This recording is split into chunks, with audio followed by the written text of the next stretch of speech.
Guys, if you haven't already, you absolutely have to make sure for my brand new webinar called The 3-Step Method to Prevent Kidney Stones.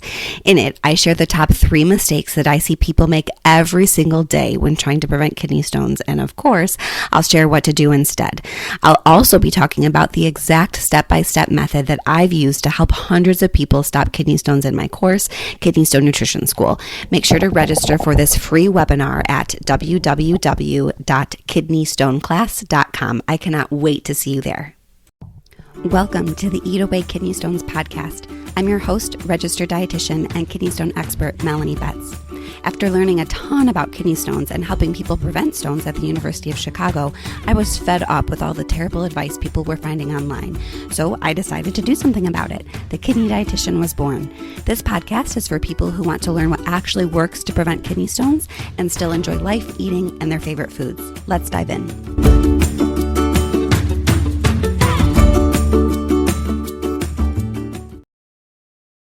Hello and welcome to the 101st episode of the Eat Away Kidney Stones podcast. I'm your host, registered dietitian and kidney stone expert, as always, Melanie Betts, and I am thrilled to welcome a very special guest, Cara Harbstreet, to the podcast. And I will just let Cara take it away and introduce herself, because I am just thrilled that Cara took the time to hang out with us today to talk about a topic that I think is fascinating. So welcome, Cara, to the podcast. Hello. And yes, thank you so much for having me. I appreciated the invite when I had a little bit of MSG related content go live earlier this year. So it's great to connect, great to be here. And to just quickly share a little bit of my background, I am Cara Harbstreet. I'm the registered dietitian and owner behind Street Smart Nutrition, which is a multi-pronged digital platform between, blog content and social media, as well as nutrition communications for various outlets. I'm living here in Kansas City, born and raised more or less, and have been working through a couple of different practice areas. So transitioning from more corporate settings and clinical settings to then private practice with a focus on sports nutrition and intuitive eating.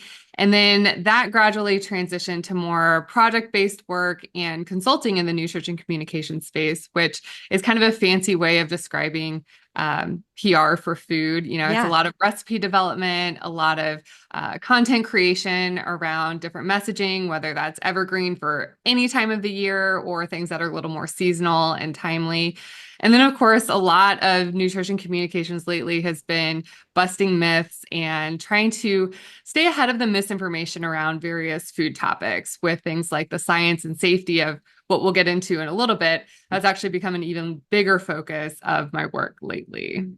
Yeah, I think the next 4 years might be especially important to be discussing busting the food myths and ingredients, like we're going to talk about MSG later today or on the podcast.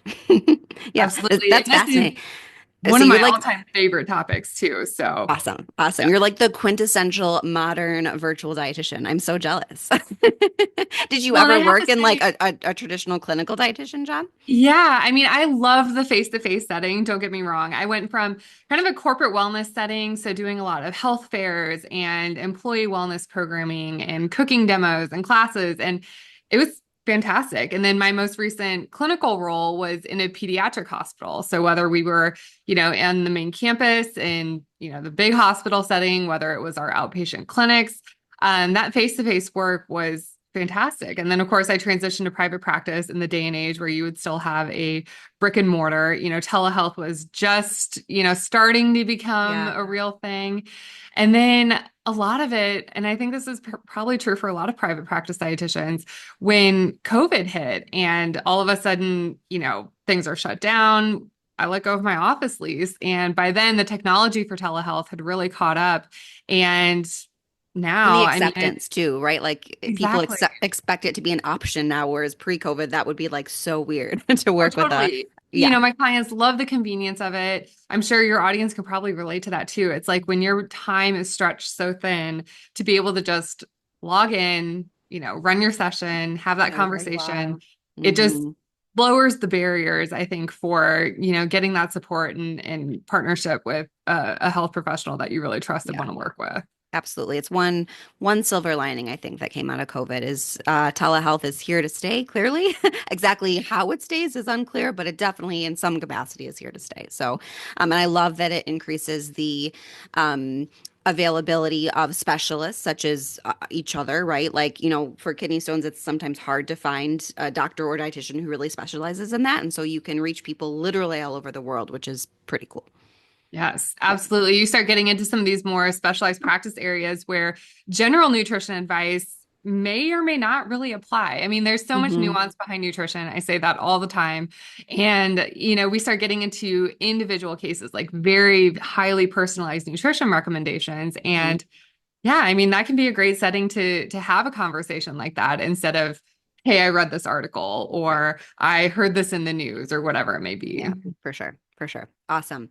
All right. So diving into the topic at hand, MSG. So let's just start with the basics. What is MSG? I love starting here because to really break it down, we get to nerd out on the food science just a little bit. So bear with me. It's a pretty simple explanation, relatively speaking, in the chemistry world of food science. But MSG is monosodium glutamate, which is a big, long, chemically sounding word that really just denotes that this is a single sodium molecule. So very similar to the type of sodium that you would find in table salt. And instead of being attached to a chloride molecule, it's actually attached to a glutamate molecule, which is one of the many, many amino acids that either our bodies can make on their own or that we can source from our diet. So, glutamate is one of the most common amino acids out there. It is one that our bodies can produce on their own. And then when we attach it to that single sodium, that becomes MSG, monosodium glutamate. And what that is basically pure umami. And umami is one of those flavors that's a little bit challenging to describe because it's really more of a flavor enhancer than an isolated flavor in and of itself. But the simplest explanation for what umami flavor is, if you're not already familiar, is just a very savory type of flavor. So it's kind of reminiscent of what you might get from certain protein rich foods. It shows With up in steak, right? Isn't various. that the classic, Yes. like Oh, that yes. that That warm, savory. yummy flavor that a fatty steak gives you? Yeah. Same thing with Mhm. like the broth base that you might use for certain soups or stews. We see it show up in a lot of different sauces and condiments that are used because, again, it's not necessarily an isolated flavor, but it has the potential to really enhance the other flavors that are already present in the foods that you enjoy eating all the time. Yeah. All right. So we know from a chemical standpoint what it is. Where do you find MSG? Because I think, we know where it is sort of notoriously found, and we'll talk about that a bit later. But like where it's found in lots of different places. So where can you actually find MSG? Where are you getting it in your diet? Yeah, great question. I think it's helpful to sometimes maybe compartmentalize a little bit between the natural sources and then added sources. So, to kind of start with the first category, the naturally occurring sources of MSG would be your things like mushrooms and Parmesan cheese. Another really well-known one is tomatoes. So, we start getting into things like sun-dried tomatoes or tomato sauces, and they have that very savory depth of flavor that, again, we find familiar. We really enjoy it as humans. Our taste buds are well situated to detect that flavor. So those are a few examples. Same thing with other aged cheeses or, certain vegetables. When you cook them or roast them, it kind of draws out a stronger umami flavor. And then there are also free glutamates in a number of different food sources. So they are not yet attached to that sodium molecule. But for example, if you're having a food that is high in free glutamates and you take that salt shaker and add a little something, that almost recreates kind of that familiar flavor that you might be detecting. Oh, fascinating. So Are there certain foods that are high in free glutamates? Do you know? Um, there are actually quite a Yeah. few. One of the little factoids that I love to share because I think this is a fun little trivia question, but also takes some people from by surprise, is that human breast milk is actually a really high source of free glutamates. Probably to make it delicious. Again, yes, Yeah. we were kind of primed, from the very get-go to recognize that flavor. And again, I would not recommend, just adding the salt shaker to human breast milk, but it's just indicative that these free glutamates are everywhere in our diet. combined with the fact that, like I mentioned earlier, our bodies can also synthesize their own amino acid in the case of glutamate. But shifting gears over to the added sources, I think this is where people kind of like, rock back on their heels a little bit because we've been told that added MSG is maybe not necessarily something that you want in your diet. But we do see added MSG in, again, some of the broths or stocks that you might use as a base for a soup recipe. We see it in a lot of packaged snack foods. So some of the really familiar ones that people will recognize are Doritos or Pringles. Again, kind of like that savory, crunchy, crispy snack category. And then you'll also find it in things like the flavor or seasoning packets that are added to different packaged or processed foods. Really a variety of sources. It takes some careful label reading if you really want to detect okay, what type of flavoring ingredients are in this food or what type of flavor enhancers are being used. But as I think we'll get to in a little bit, that level of meticulous label reading or fact checking may not be necessary because, again, given what we know and understand about the science and safety of MSG, it isn't necessarily something that you have to outright avoid or steer clear from in your diet. Yeah. Is there a different name that MSG could be on a ingredient label, or would it be MSG or monosodium glutamate? Yeah, they would spell out the full monosodium Okay. glutamate.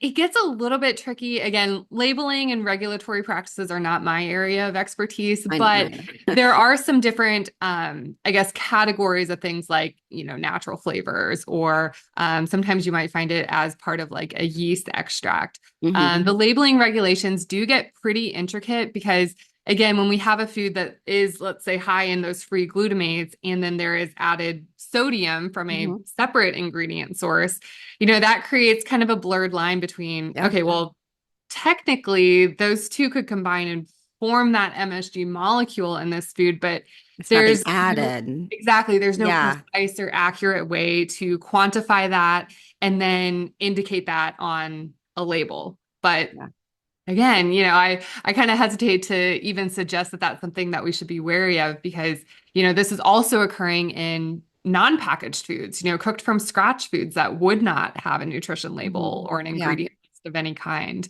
Could be happening in your home kitchen with, recipes that have been traditional favorites for years. Almost guaranteed, it sounds like. Guaranteed, unless you're eating like just plain rice, you're guaranteed. It sounds like you're getting some sort of MSG, whether it be naturally occurring or added. One thing, just I'm wondering, since especially when we talk about food additives, the notion that dose makes the poison, if we want to even go there. Do you have any concept, and this is perhaps impossible to answer because I'm sure it is varied in all sides, but the amount of MSG that would be found in, say, sauteed mushrooms versus like that would be typically added to, say, Doritos. Like, do you have any idea if that's like the same-ish, or is it massively different? That is a good question. So I'm not sure on the specifics of like a direct comparison between two different food items. But what I can say is that there is an established threshold for what would be considered, safe consumption. So it is generally recognized as safe. This has come down from, the different regulatory agencies that have done both risk assessments and kind of formed a risk management strategy around MSG. And what they've set that threshold at is, again, like a little math involved. It gets a little tricky, but 14 milligrams per pound of body weight. Oh, okay.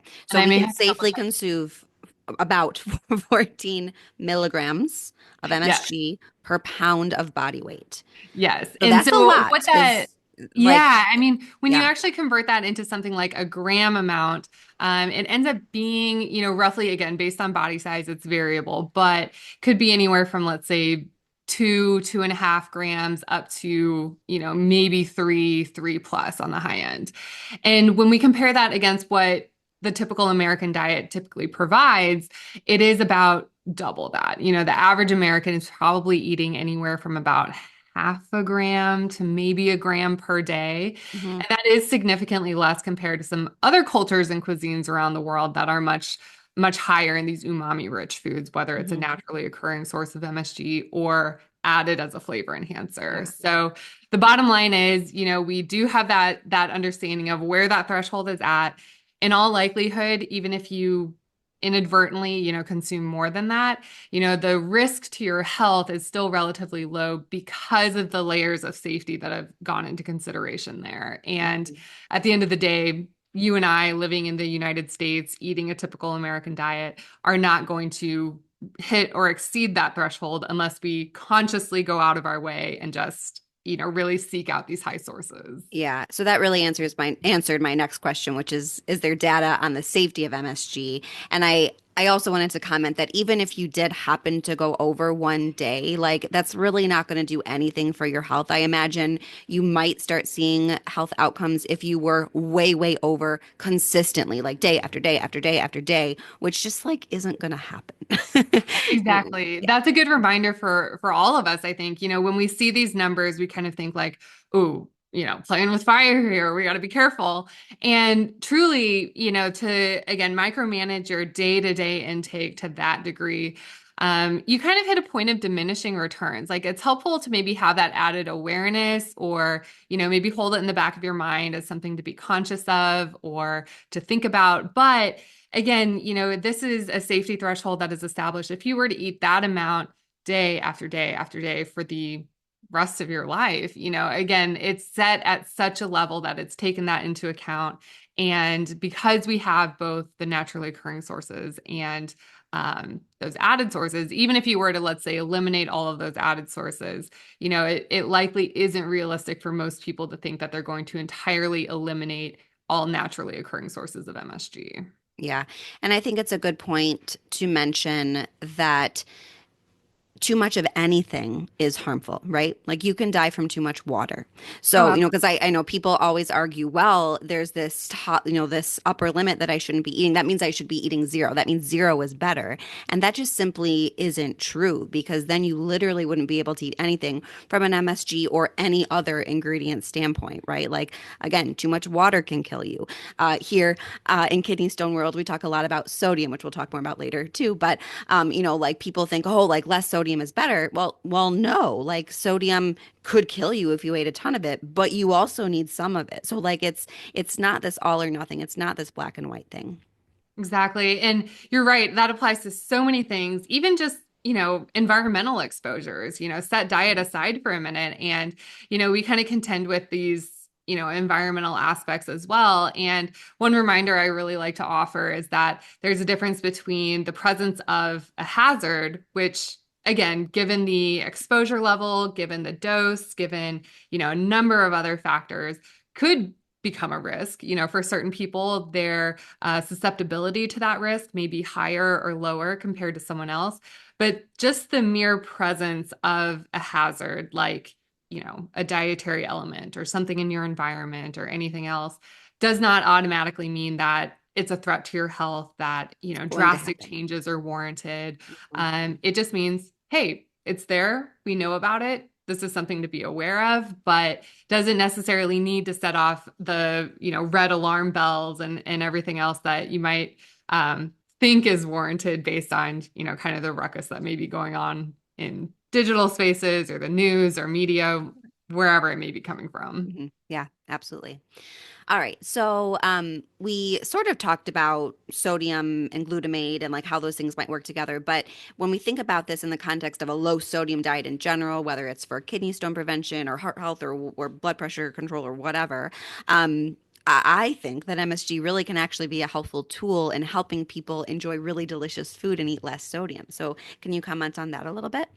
Absolutely. So, monosodium glutamate is a really interesting alternative to the table salt I mentioned earlier because it has about two-thirds less sodium for the same amount. So, if you've got a teaspoon of table salt, a teaspoon of MSG, that MSG is significantly lower in total sodium. Hmm. So, it's an interesting proposition because I feel like some of the assumptions are that, well, if I switch over or start using MSG instead of salt, that there's this automatic health benefit that we can incur. And I would kind of hesitate to go there because I don't think the literature necessarily says that. We don't have a study or a trial that shows such a strong association that we can make that assumption.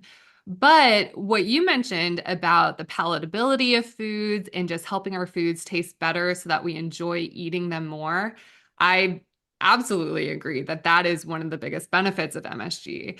I think when you're faced with a diagnosis or you're, looking down these dietary restrictions, it's a natural fear or anxiety to maybe think, oh my gosh, my food's not going to taste good anymore. I'm not going to like what I now have to eat, what I quote unquote should eat or am supposed to eat. And that's where, again, I think MSG can be one of multiple tools at our disposal that we can reach for if we say, hey, my food needs a little something, like the flavor is a little flat. I would like it to taste better when I make this recipe under these new recommendations of what I should be eating and how I should be eating. And then combine that with other strategies, whether that is medication, nutrition guidance, these other lifestyle-based changes that can potentially, compound over time to add up and make a more significant difference than just that single action of switching over from salt to anything else. Yeah. Yeah. Fascinating. And I think it's important to note that, if you want to start experimenting with MSG, I think that's can be a great thing. But the salt that you're maybe replacing, like that MSG shaker versus the salt shaker, is only about 20% likely of your total sodium intake. So kind of to your point, like it's not like this just switching over is going to like drastically cut your sodium intake. But I do think, especially if you're someone who does add a lot of salt, it could potentially help cut back that added salt. But always, whenever we're talking about a true low sodium diet, we have to be looking at how much sodium is already in your food, looking at those nutrition labels, et cetera, et cetera. But I think that MSG is kind of a fun way to think about adding this new umami flavor, or not new, this flavor that you might not think about, flavor to your food, without adding that extra salt, if that makes sense. I think that's a really good point to make because, again, unless you're doing from scratch cooking for 100% of your meals, that degree of control that you have over added sodium is actually not as high as we might think. We know we're getting a lot from if we're eating out, or packaged and processed foods are some of the most significant sources. So you're right. If you're expecting this drastic decrease from X number of milligrams per day to, so much less just by making that switch, I would temper that expectation a little bit. But from the flavor perspective, there is a lot of potential. And one of the great things about MSG, in my opinion, is that first of all, it's relatively affordable compared to some other spices and seasonings. You can find it online, which is relatively simple and easy these days. But the second benefit is that I think we've kind of turned a corner in public perception, and I'm starting to notice it more available in regular grocery stores, or you can also find it at different Asian grocers, or if you have an ethnic market in your area. And to put it in context, I just picked up a 1 pound bag to restock my own supply at home. And that bag from my local Korean market was less than $5. Wow.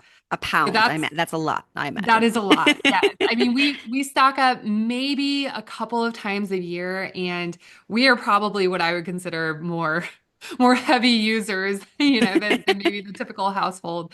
So when you compare that to something like, some of the dried seasoning or herb blends, salt-free spices can unfortunately be on the pricier side, especially from more premium brands or more premium retailers. So that's another thing to be mindful of. If you're open to experimenting with that flavor, or you want to test it out and see for yourself, the stakes are relatively low, for a few dollars or maybe a couple days wait to get some shipped to you if you're not able to find it locally.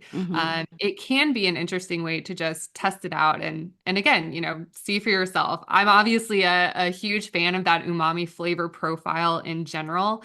But to your point earlier, it just might be a different flavor than what you're expecting. And it kind of takes time for our taste buds to catch up a little bit and kind of reaffiliate with these different flavor profiles that we're not accustomed to. Fascinating. So how do you cook with it?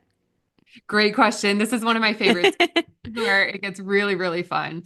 So it is a really simple onboarding ramp, we'll say, to get started, because like we were describing earlier with that salt shaker, it could be as simple as just swapping out MSG for, or swapping out, I'm sorry, your table salt for MSG.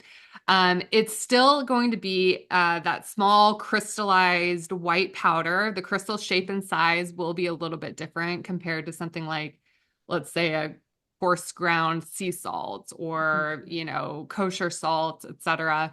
But in theory, that small shaker is a very easy way to just add it at the end of cooking or just before serving.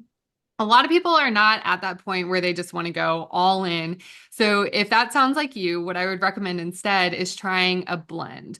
This could be a 50-50 blend, let's say half table salt, half MSG. And again, you could use it in that regular shaker. You could also do a blend with other herbs and seasonings. So in our kitchen, we have kind of a standard all-purpose go-to seasoning that's probably, it varies because we don't really measure precisely, but it's roughly, we'll say 1/3 MSG. And then the rest of the elements are things like granulated garlic, some black pepper, a little bit of cayenne. Every once in a while, we do go ahead and add a little bit of extra salt for things like summer grilling. But again, if you're watching your sodium intake, you can recreate a salt-free blend.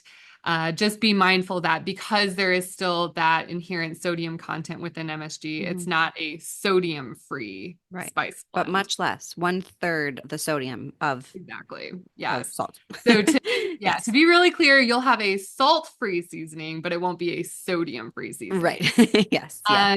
And then, if you're doing a lot of from scratch cooking, I think this is a good time to kind of test it out and see, if you build that flavor through other strategies throughout the cooking process, you may not be as reliant on added MSG to get that umami flavor you're looking for.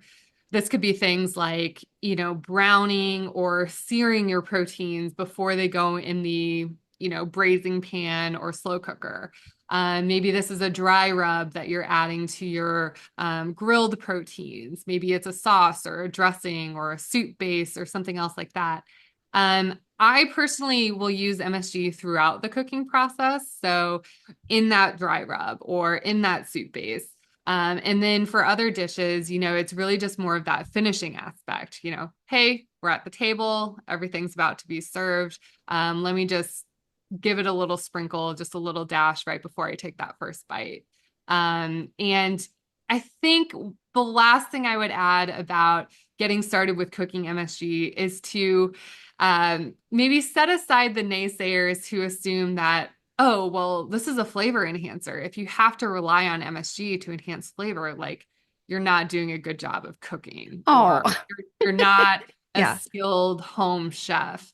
And I really want to quiet those fears and again, just, take the naysayers like that and set it aside, because at the end of the day, if you're in your kitchen at home, if you're preparing foods that fit your budget and lifestyle and taste preferences, I kind of am of the thought that if you're happy with the end result and it's appetizing and delicious and enjoyable and something you would look forward to eating again, I mean, you did a great That's a win. job. I mean, that is a win-win situation right there. Yeah.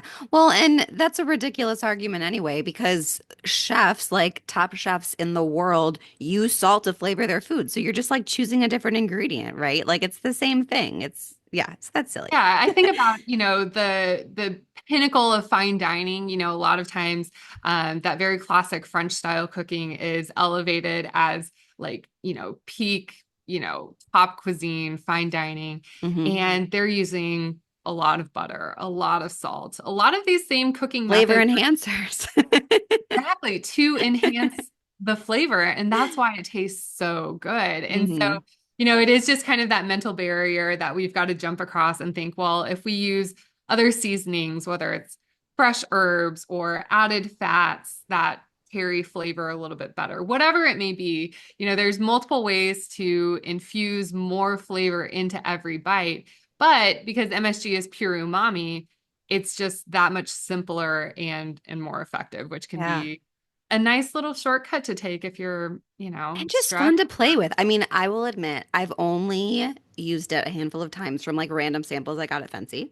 But you have fully inspired me to like go, maybe not a whole pound, but buy like whatever I can find at my local grocery store because I know they have it. I've seen it there, and just try to experiment with it because it sounds like you can add it like literally however you would use salt in cooking, whether it's at the beginning, like, a teaspoon of salt at the beginning of a soup, or right at the end to add a little bit more flavor. Um, I imagine even in baking, if we're making like a cheese muffin or something and wanted to like add that, probably not in cookies, that may or may not go well. I don't know. But just I feel like the possibilities are endless. I'm so excited. I think that's fair to say. I mean, truly, anywhere that you see salt in a recipe, you could, in theory, think, hey, I might exchange kind of an equivalent amount and then adjust as needed. Baking is interesting to me because, full confession, I am not a baker. Fair. It's a That's very very different than different, cook. It's like two yeah, different worlds. exactly. It's much more intricate, you're measuring. There's really a lot of chemistry and food science happening when you're baking, especially with things like breads Yeast and bread, yeah. cakes. Hmm. Exactly. So in those situations, you may think of it as more of that condiment usage, if you're making a savory, I don't know, whatever, tart or something like that. You may not replace the salt that's in the pastry, but could be used in these other elements. And even though umami is a very savory flavor profile, there are some interesting uses that I've seen for things like, an MSG solution being used in a cocktail or mocktail. Oh, That's something really unique and different. Not everyone yeah. consumes alcohol, but there have been some really creative uses in the bartending and mixology world.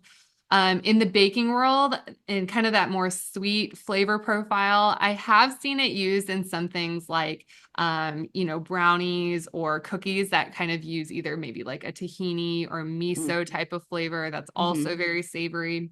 And then, interestingly, too, this last summer, I actually sampled a vanilla ice cream that used MSG in it. Was it delicious? So, kind of I mean, very creamy, very delicious. It was served also at like that optimal temperature where it's just a little bit softened, like a little bit melty. And of course, I loved it. But again, it's an interesting use because you think, okay, I'm familiar with this vanilla ice cream flavor profile. I kind of know what to expect. And at first bite, it doesn't necessarily knock your socks off or like, just completely take you aback with a totally different flavor profile. But you do recognize, hey, this is a little different. There's maybe an undertone that's a little bit richer or complementary to these other flavors I know and recognize. So going back to your point about just experimenting, having a little bit of fun with your flavors, there's really no Rules. hesitation about how you might try Mhm. it, because the other thing with MSG as well is that it's self-limiting in a way. If you accidentally add too much, or let's say, going back to that safety threshold that we talked about earlier, if you accidentally read a recipe and you're like, oops, oh my gosh, I added a tablespoon instead of a teaspoon like I should have, unfortunately, it probably means your food is not going to taste good anymore. That Yes. self-limiting factor kicks in to where it may take on kind of a minerally, like metallic like flavor. It's just so savory, it overwhelms all the other flavors. Again, that self-limiting aspect comes into play because if or when you ever reach the point of theoretically, quote unquote, too much, your taste buds will let you know about it. And Hmm. it's highly unlikely at that point that you'll, you know, keep going to town on whatever that dish is that Because it has just too won't much taste added good. MSG. Yeah. Oh my gosh. This room, I have to tell a quick story that happened almost a year ago. So my husband made dinner like a year ago, which was very nice. I typically make dinner, but I was overwhelmed. He made dinner. He made meatloaf. And he made the recipe that I always make. And I took a bite and I was like, Eric, this is so salty. Like, what happened? He's like, I don't know. And I know that I don't always like. I think the recipe maybe calls for 2 teaspoons of salt. And I was like, okay. I don't add 2 teaspoons of salt because I'm a kidney dietitian and like just add less salt always than what the recipe says. But I was like, okay, maybe this is what 2 teaspoons of salt tastes like. And like 4 months later, he's like, Melanie, I have a confession. I've been living with this for like 4 months and I added 2 tablespoons of salt to the meatloaf by accident. And he felt so guilty that he added that salt accidentally. So that just reminded me of that story, and he'll never live it down. Honest mistake. Hey, it happens. You're in a Mhm. hurry. I think a lot of times now, a lot of people are reading recipes from their phone. The screen Yeah. goes dark. You think back to, okay, I'm in a hurry. I'm just, Hmm. going through the flow. Next thing you know, you kind of think, oh, I completely left out an ingredient, or I grabbed the wrong measuring spoon, whatever it It's is. easy to do. We're all busy doing 87 things at the same time. It Exactly. happens. It happens. And we're not aiming for perfection. Like I said earlier, if you end up with something that tastes good, fits your budget, fits your lifestyle, fits your unique dietary needs, that is a win-win. Yeah. Yeah. Awesome. All right. So we have to go here. Um, why does MSG have such a bad reputation? I think, I can remember time after time, like family, friends, and aunts being like, oh, I get a headache every time I eat Chinese food. It's the MSG. Is that true? And where does this come from? So this myth, it's like one of those myths that just We'll never will die. not go away. It's just like deep seated in the public consciousness. But we have to go back a few decades, a generation or two, back to the 1960s. And during that time, just a lot of social changes happening in the United States, a lot of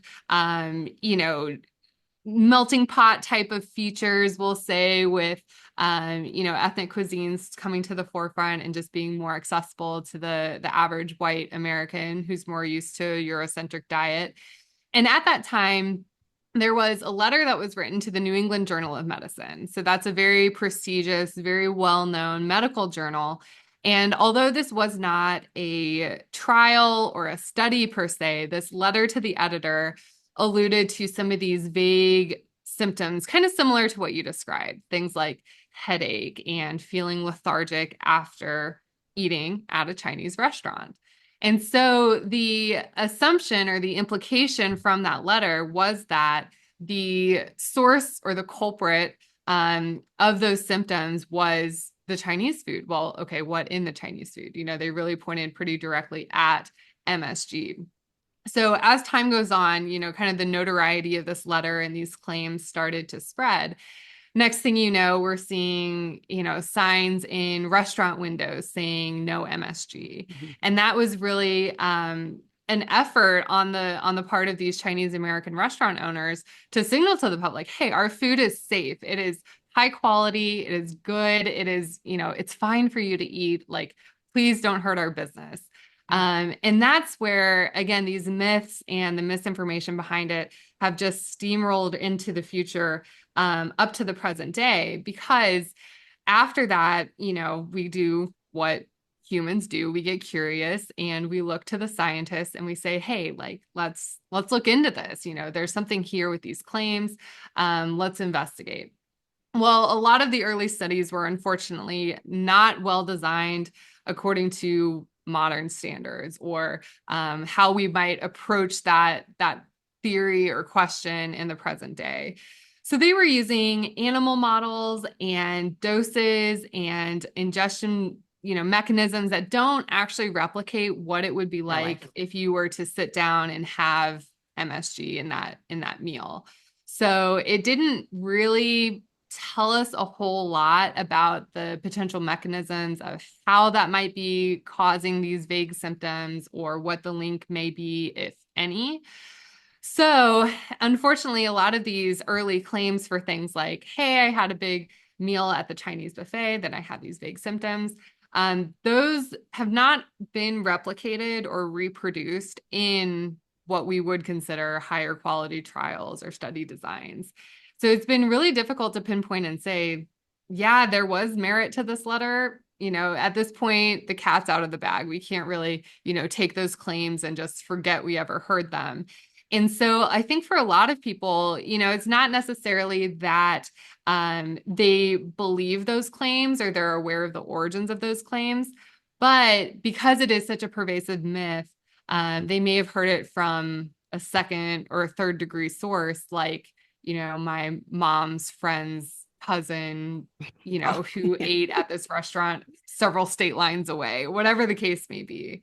The unfortunate downside in the case of MSG too is because of that linkage to Chinese American cuisine. It really did feed into a lot of the xenophobia that was present at the time and still persists to this day, caused a lot of harm to Asian American communities because although we know that East Asian cuisines are not monolithic and there are very, very specific differences between even different forms of Chinese cuisine, to the American palate, they kind of viewed it as one and the same. And so a lot of the different Asian American communities have felt the ripple effect of what originally started as this kind of, weird out of nowhere letter to the editor of the New England Journal of Medicine. Fascinating. I fascinating. Is it even commonplace? I think the answer is yes, for say Chinese culture to use MSG and like traditional Chinese do you use that added MSG? And also in other Asian cultures, is that commonplace? So I'll hesitate to speak specifically to Chinese. My background is Korean. Okay. So I know in Korean cooking, like you said, it is commonplace and not even necessarily as what you would picture as like that shaker of MSG being added, but we have a lot of really umami rich ingredients that we'll use Yeah. in various recipes. The discovery of MSG itself is attributed to a Japanese scientist. So he discovered this flavor compound, kind of isolated it in one of the broths that his wife would prepare. So Japanese cuisine is another that is very just organically rich in these umami flavor compounds. So, we see it in, again, this is very specific to kind of that East Asian cuisine category. But across the globe, a lot of cultures and cuisines have those elements that infuse that umami flavor without it necessarily being added in the Added. form of, Hmm. hey, we've got this shaker, we're gonna, Yeah. stand over the stove and sprinkle it in. One of the, I think, most helpful comparisons when I have conversations with folks who are curious or maybe skeptical is, hey, think of Italian cooking, how predominant that tomato flavor profile is in various sauces and dishes.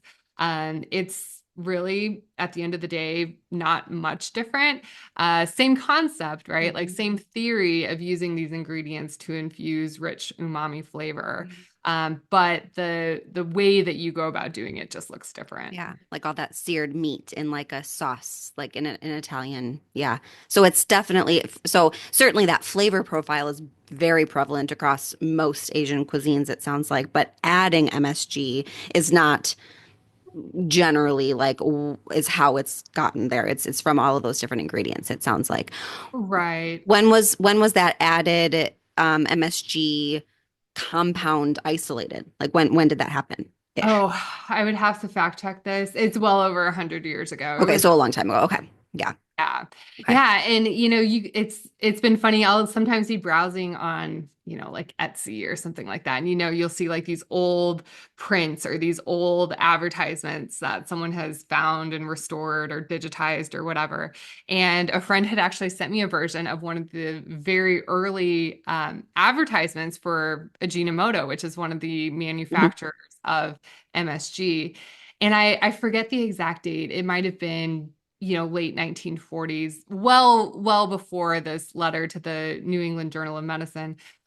But it was, again, just kind of like no big deal. Here it is, Yeah. this flavor enhancer. It's out there on the market. It's available to use. And there wasn't that level of fear or stigma attached to it at that point. So Hmm. it did have this kind of nice, like early phase where it, again, Just didn't, another ingredient like it really yeah, is. exactly. Yeah. Yeah. Oh, fascinating. Um, Thank you so much for all this information. I learned a ton. I'm sure that my listeners learned a ton. And like I said, I am definitely going to go pick up a bottle of MSG next time I go to my store. Like I said, I know it's there. I shop at Mariano's here in Chicago, which is a Kroger like line. So I'm sure that it's in most Krogers, it sounds like. You don't Well, and even have that's to what I say necessarily. too. If you're, in the spice aisle or wherever, the other seasonings and flavor additives are, you can look for a couple different options. So I mentioned the Ajinomoto brand. That's going to be a clear bag with a red label, red lettering, very recognizable. Another option is Accent brand, and that Mhm. comes in more of a canister, like what you would find as, Morton's table salt or Mhm. whatever. But it would kind of most likely be, I've always seen it on sort of like the lower shelves, kind of in or around the salts or, some By of the the other salt options. substitutes, like by the potassium chloride. That's where I can picture it. Exactly. Yeah. Yeah. Awesome. Well, thank you again so much for your time. Do you have any last closing words for us before we end? Oh, we covered a lot of ground today. I mean, again, I feel like if you are open and curious, the best thing you can do is to just find a little bit, borrow some from a neighbor if you know they have some.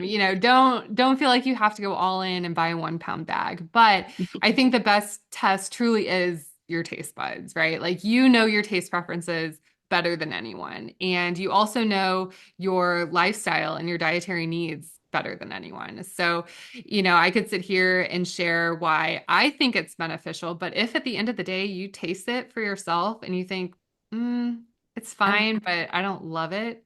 Like, hey, that's all. You are open enough to try it, and that's really all we can ask because again, we know the science behind it, we know the safety behind it, and we know its potential benefits. So if that's something that you're looking to access, like I said, the best thing that you can do is just try it and see for yourself. Yeah. Awesome. And let us know. Leave a comment on this podcast if you Absolutely. I'm try always it. And curious. like either way, I'm dying to know what everyone thinks. Some of those recipes from, generations ago, if they've been passed down, those might be a little sacred. I'm not saying to completely overhaul all of your favorites, but again, there's so many fun and interesting ways. And if you enjoy cooking, if you like that process and are just looking for something new to try, um, might as well. And of course, I love hearing stories, different uses, interesting things that I haven't thought of. People are so creative with Mhm. what they come up with that again, you can probably tell I could talk about this all day, but I think it is really interesting when people do try it for themselves and realize, hey, this isn't something I'd really considered before, but now I'm just that much more open to it. Yeah. Yeah. Awesome. Well, thank you again, Cara, for your time. This was fascinating. A different type of episode for the Eat Away Kidney Stones podcast, but I think super fascinating and very relevant since we talk about sodium all the time in kidney stone world. So thank you for being here. And if people do want to connect with you, where can they find you? Sure. So I share a lot of recipes and information on my blog, which is streetsmartnutrition.com. You can also find me on most of the social media platforms at StreetSmartRD. And then I also have a Substack newsletter, which ironically is called Extra Umami.